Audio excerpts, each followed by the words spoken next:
Welcome to Ignite&Scale, the first episode of Season 4, the podcast where we explore leadership, transformation, and scaling organizations in the automotive industry.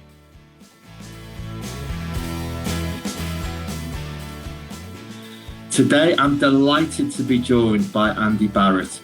Andy has spent nearly 25 years at Ford Motor Company, ultimately becoming Managing Director of Ford of Britain, responsible for one of Ford's most important global markets. Since then, he has held senior leadership positions across the Middle East automotive sector and now advises organizations on transformation and growth. Andy, it's great to have you on the podcast. Thank you, and I'm delighted to be here. Really happy. Well, if we dive straight in, I mean, you spent almost 25 years with Ford and ultimately led Ford of Britain. And that's a business responsible for roughly 450,000 vehicles annually and around $14 billion in revenue. When you step into a role like that, what changes in terms of leadership? I think when you step into a role like that, and I was lucky because I'd grown through the company, but when you step into a role like that, the scale of what you're dealing with becomes very evident. It's huge in terms of responsibility to employees as well as kind of the ultimate shareholders, and also the 5 million customers that you have on the road in the UK. And, on the journey to these roles, you deal with little pieces of the jigsaw. This is the one role that brings it together. And you always have such competing demands. Yeah. And it's spreading and prioritizing and trying to work. And you feel a bit like the man or the lady at the circus who's spinning the plates on a stick, and you're just running around, and half the time you're catching them, but other times you're kind of progressing. So, that ability to kind of take that leadership kind of view, step back, work out the levers that you pull to make the difference, and what you're going to stand for. That's a really important thing. As a leader, what do you stand for? And that's a hard part of defining those roles. Yeah, no, absolutely. I mean, the scale still blows my mind, to be honest with you. But what were the key learnings from leading such an organization at that scale? What's the one bit of takeaway that you'd or perspective that you'd offer our listeners in terms of just running a business of that scale? I think for me, it was never forget where you came from. It's easy to really get sucked into the hype of a position like that. I found a typical week I could be on the BBC, on Sky, in Number 10, or in a government briefing, or doing something that felt very grandiose. Yeah. The reality is, you're a provider of products and services to 5 million people that rely on you every day to get their kids to school, to get to work, to meet granny and grandpa, to run their business. And I always used to say, our role is to keep Britain moving. When you've got that kind of scale, you have the biggest commitment you can do is keep those 5 billion people doing what they need to do. And ultimately, that is the real priority of that job. It's very easy to get caught up in the pomp. The reality is it's a grassroots job where you got to keep it human. And that for me is the most important thing. And I always set out to be as accessible to any customer that you could ever do. And, I would actively reach out to people that may have had an issue. They're kind of calling for help on LinkedIn or social media myself. And as a result, we would get quick resolution. We really started to build a different reputation for the business about really caring about our customers. But also, we would get that direct customer feedback. And, we discovered an issue with a product, and we actually ended up suspending production as a result of interactions on LinkedIn.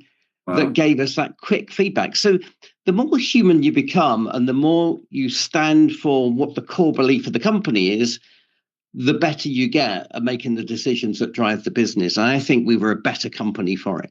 Yeah, I remember seeing some of those LinkedIn interactions and thinking, wow, how do you have time? But obviously, if you prioritize humans, then than your make time. I mean, just moving on. I mean, during your time at Ford UK, huge scaled operation, as you've alluded to, but we then hit COVID. We've hit Brexit during those times as well. I mean, major, political, economic issues for the UK economy, of which you're a major player within that. What was it like leading a major organization through that level of uncertainty? And were there any specific leadership lessons that you got from either Brexit or COVID? I think there's lessons from both, actually. I mean, Brexit was the first real big challenge. And, everything that Ford sells in the UK is imported, and everything that it creates in the UK was exported. So you had exposure to tariffs both ways. And what we were fighting for was frictionless trade, trying to get the bureaucracy out. We had our own free port at Dagenham on the jetty there. So we could bring things in and out, but we needed that frictionless trade. So that was the big piece that we were lobbying for. The economic impact of the company was challenging because the thing about Ford is, we used to buy in euros, sell in pounds, report in dollars. So you always had a three-way currency exchange.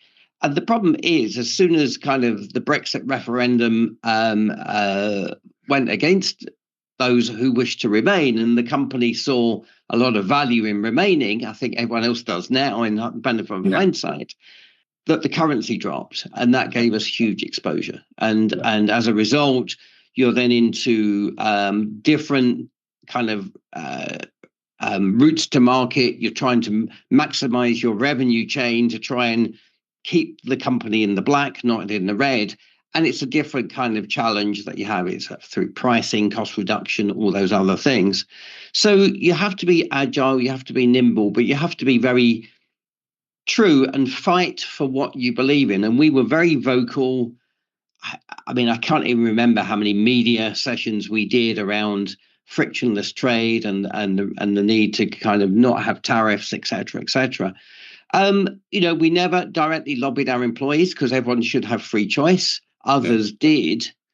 But at the end of the day, the country decided, and then we had to cut our cloth accordingly. And as a result of that, we then went through a process of engaging with a thing called yield management, which was how you maximize revenues and reduce costs, which was a fantastic exercise that I've since used in the Middle East. So, we learned a lot, tough lessons, because you have this responsibility for all these people that you employ.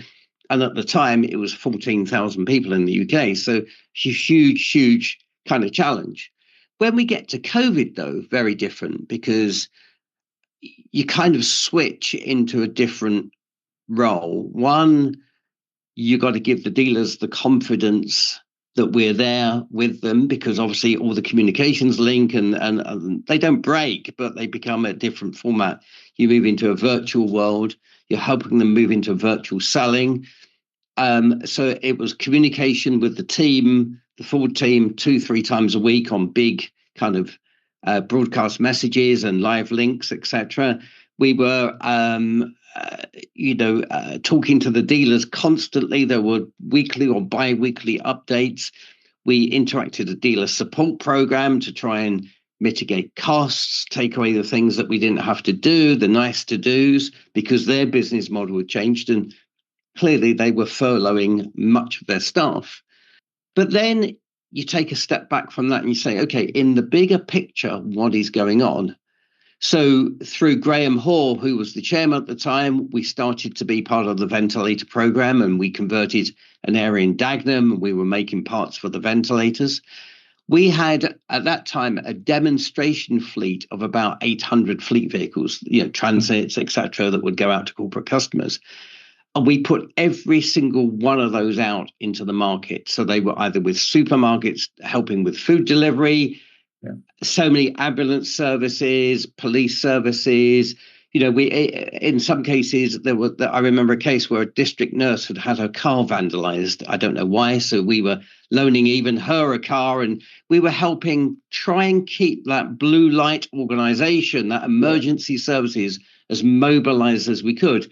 And at one point, every single car in our fleet was out with someone who needed that activity. So you take a much bigger role in the infrastructure of the country. And I remember trying to stack a deal where it wasn't a profit-making deal, where we were taking our truck fleet from Dagenham, and we at that time had the second largest truck fleet in the country because we delivered our own vehicles, and applying that to food delivery because that was a pinch point. No one could, and we were just trying absolutely everything we could to step in the role as an automotive leader to do what we could for the people in the UK. And we did a pretty good job. But, you adapt, you keep going, you keep the communication open, and then you progressively help people get back to work. Yeah, I mean, I remember it myself vividly. So Brexit was just an immediate shock the day of the results. And obviously, we suddenly had a lot of US investors very interested in the UK because of the currency. I think COVID, just going back 6 years ago, I mean, I was obviously used to just looking at dealers from a cash flow and earnings perspective. But in March 2020, when we went into the first lockdown, we didn't know what was going on. It was literally how much cash have dealers got? What's the cash runway? And, nobody had ever shut down the economy before. And I had the luxury, I could suspend forecasts for the first couple of months because I thought, well, I don't know what's going on here. And I don't want to mislead investors by making, a silly assumption and etc. So we made the decision to suspend forecasts. We revisited that a couple of months later. But obviously, when you're running a business that big, you don't have the luxury of doing that. And obviously, you've got to keep people engaged when the environment for you is so unpredictable because no one had ever been through that before. So that must have been a huge challenge, at the time. It was, there was, you're trying to sell down what you've got with nothing else coming.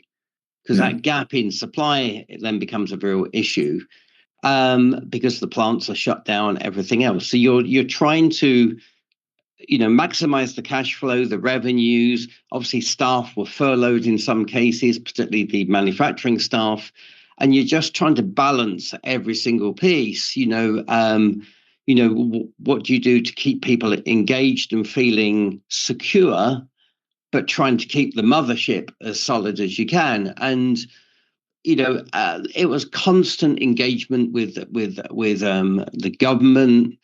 The media were chasing us all the time. The amount of kind of interviews I was doing from kind of the lounge at home, and just talking about it. And, and I can remember, some people pushing the boundaries and trying to open up. And obviously car workshops were allowed to open up after a while because they were seen as emergency services, although being skeleton, which was helping the dealer body.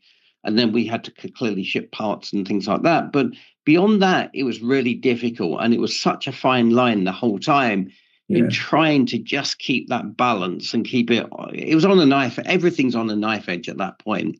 Yeah. Unfortunately, we were able to get back. But I still remember the day 6 years ago when you get the staff together and you tell them that we're closing the company down and we don't know how long it's going to be closed for. So, take your laptop. If you work on a desktop, take your monitor. And it's that shock of, what are we going to do? And it was, and that was the biggest thing, that shock to the system, because people had heard about it, but it wasn't that loud in the news at that particular point, and it was just coming and coming and coming. And I think as leaders, we all carry those memories with us, and they equip us for things in the future. I mean, obviously, the next chapter for you was after Ford. You moved into a number of leadership roles in the Middle East automotive sector, and I'd love to hear your perspective really on the biggest differences between the UK automotive market and the Middle East, because obviously you've got some very unique perspectives on that. I think you never really appreciate how sophisticated and professional the UK is when you're in it until you step outside of it. And without a doubt, the caliber of the UK dealer is exceptional. Yeah.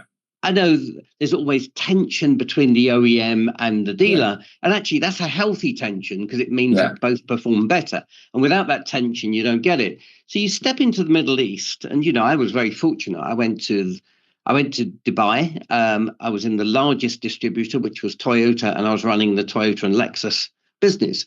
So first of all, they're not a dealer, they're a distributor. So they're a pseudo third-party OEM. They've got all the OEM responsibilities except manufacturing and product development.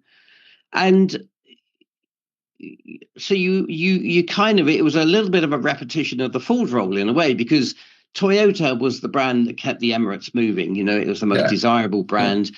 But what you have is a market where you have fantastic facilities, and anyone who's been into that region will see dealerships of a scale that you can't even imagine, but with relatively weak leadership and attention to craftsmanship, and it's trying to get what I always call the brilliant basics in. You know, cars are clean, test drives are done, people wear the uniform, people turn up on time. You know, I'm currently in Cairo at the moment doing a project, and everyone keeps telling me about Egyptian time, and I've got no idea what Egyptian time is, but I know it's not European time. And it's all those basic things that you kind of talk about and we take for granted. Yeah. You know, they never did prospecting because people just walk through the door. Really? And it's just very transactional. But what you then find is the lack of business control. So you have a dealer in the center of Dubai and a dealer near the airport, and they're fighting over the same customer. So they're having a race to the bottom on margin, and the customer's won. They're going to buy a Toyota or a Lexus or whatever it is. The only loser is the company because the controls aren't there. So it was all that kind of fixing that we had to do. And then bringing in intelligent pricing. You know, there were lots of things we take for granted in a developed market that just didn't exist in the Middle East, and bringing those in around discount control, pricing opportunities, sell-up opportunities. You know, there's never a shortage of money to spend representing a brand, but, you know, there's a shortage in the return that they were generating versus the potential. And fixing that is a really fun part of the job, and that's why there's always a desire for Western expats. I'm not sure many Western expats want to go currently, but, you know, but there's always that demand because they bring that sophistication. But culturally, it's very different. It just is very, very different. And it's easy to fall foul of the culture. No, understood. I mean, in several of your roles, you've been brought in to lead transformational, whether that's operational restructuring, digital change, or organizational rebuilds. But when you arrive in that business that needs a transformation, what are the first things? What are the absolute first initial things that you assess to ensure which direction do you go? Because obviously there's a number of different ways you can take a restructuring. So I'm just really interested in that initial assessment that you see. It's a really interesting thing because the first thing you have to do is just observe. And you know, we're like, as kind of professional Europeans, we all just want to get going quickly. We want to sprint out the trap. And you can't do that because you've got to build the relationship and the trust. And that's a really important part of the culture, is the relationship is more important than anything else. So you have to observe and you just watch the way things operate. Often there aren't good SOPs in place, so you have to build processes, etc. But you know, what I started to do was just spend time in the businesses. And, you know, even though I was Dubai based, I was often in Abu Dhabi on a Saturday, just observing, spending the whole day in a showroom, just watching and feeling how they operate to get an idea of the structure in which they operate and where the gaps in process are. Because what you have to do is change gradually. They cannot sustain a big bang change. So you have to change over a period of months and quarters. And a big part of what I've experienced in the Middle East is when you're trying to stimulate a change of thought. Yeah. The immediate thing is, Mr. Andy, you don't understand. Yeah. And I've heard that so many times. And actually, it's that fear of change, that fear of what happens if it goes wrong, because everyone is operating in a world of insecurity, because they're all expats at the end of the day from somewhere, and they don't want to go home. But the other thing that you're dealing with is knowledge is power, and a lot of people hold on to the knowledge they've got because they think if they release it, their position is weakened. And of course it's not. We know that. But it's those people issues. So assessing the capability of the people, assessing the process, and then how you start to influence change. And, I can remember in the Toyota piece where I felt that, I wanted to ultimately get to a one price strategy, because I felt that if I took the learning from Carlos Tavares at the time, who talked about pricing power, that was his big thing. And I thought that a business like Alpha Tame, the biggest private employer in the Emirates, they had over 40,000 employees across all their businesses, and Toyota, that had the ability for pricing power. But this business was operating on significant discounting, everyone chasing individual targets and not worrying about the outcome. So ultimately trying to reduce discounts. And as soon as I started to reduce a sales manager's discount level, they felt that their power base was eroded. But of course, you're reducing everyone. And it's that human piece, because as soon as they fight against it, the whole process can stumble. So you have to do it very gradually. And then they realize that actually, when you get to a simpler, more transparent price, and it's the same price as the branch next door, there's no differential at all. They started to sell with more confidence, and they were selling more vehicles.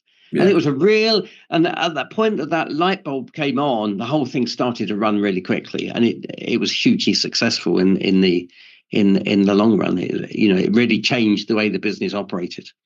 No, that's fascinating insight, Andy. I mean, finally, from me, you've obviously seen the industry from a number of perspectives, from OEM leadership, retailer, distributor groups, to advisory roles. In your view, looking ahead in the next 10 years, what changes do you think will be the most prevalent in reshaping the automotive industry? Well, if you take a brief snapshot of where we are today, forget kind of the effects of any conflict in the Middle East at the moment. But, I'm looking at markets that since COVID, 55 new brands have arrived. That's never happened in anyone's history before. No. And if you look at Europe at the moment, we're kind of 10, 12 brands. There's a potential for another 43 to arrive.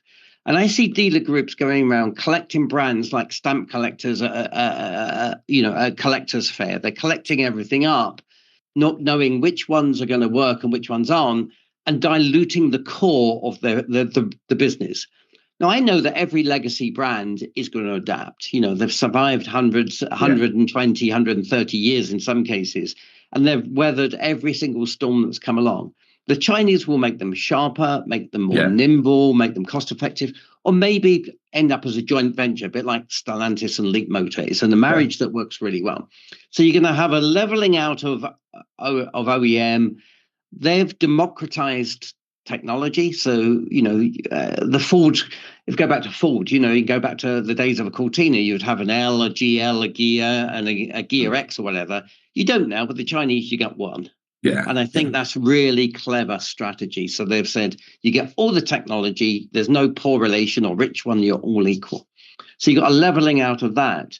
But what's going to happen is, I think we're going to have to work a lot harder on that customer relationship, because the loyalty piece is underestimated. I've seen true brand loyalists, again, in the Middle East, diehard Toyota people that have had Toyotas for 30 years switch like that. Because the value proposition and the tech proposition, etc. There's a brand called Jetour, not in Europe, currently don't plan to come to Europe. And they're part of the Cherry organization. And if anyone listening looks it up, they've got a product called the T2. And it's like It's kind of a bit like a Defender. They are JLR's partner in China anyway, so they got all that insight. This one vehicle has ripped up every single market. And in some markets like Qatar, you've seen Jattor go from nowhere to number 2 brand in 2 years. Wow. The rate of climb is phenomenal. Wow. And I think, you know, what I've said to the Jattor dealers is, it's great. You're seeing immense success, but you're like 8-year-old boys playing soccer. You're all chasing the same ball. Yeah. And if you don't step back and balance the portfolio, because, you know, we know every car has its day. There's a hot car, then it's not hot. And at some point, this is going to tip and you're going to be standing there. So getting that balance, getting that focus on the customer, certainly getting a frictionless sale and being a lot more immensely digital.